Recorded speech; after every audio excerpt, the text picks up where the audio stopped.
makes it awkward and difficult. If you're a guy like Malarkey, really... افغان پیژندل شوی لوبغاړی نصرت حق پرست د شنبې په شپه په UFC کې لوبیږي. نصرت حق پرست د رزمي لوبو په تر ټولو معتبره سازمان کې له یوه استرالیایي لوبغاړي سره چې کیلیان سالکلیډ نومیږي مخ شوی.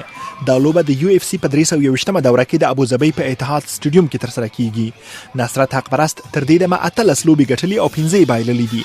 د نصرت حق پرست سیال بیا 9 لوبې ګټلې او یوه یې بایللې ده. 156 the official weight for Nasrat Haqparast.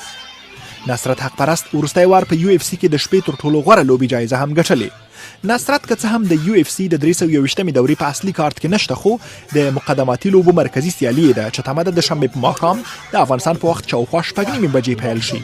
نصرت حق پرست وروستی 4 لوبې سر په سر ګټلي او وایي چې په UFC کې له غوره 15 لوبغاړو سره د لوبو مستحق دی.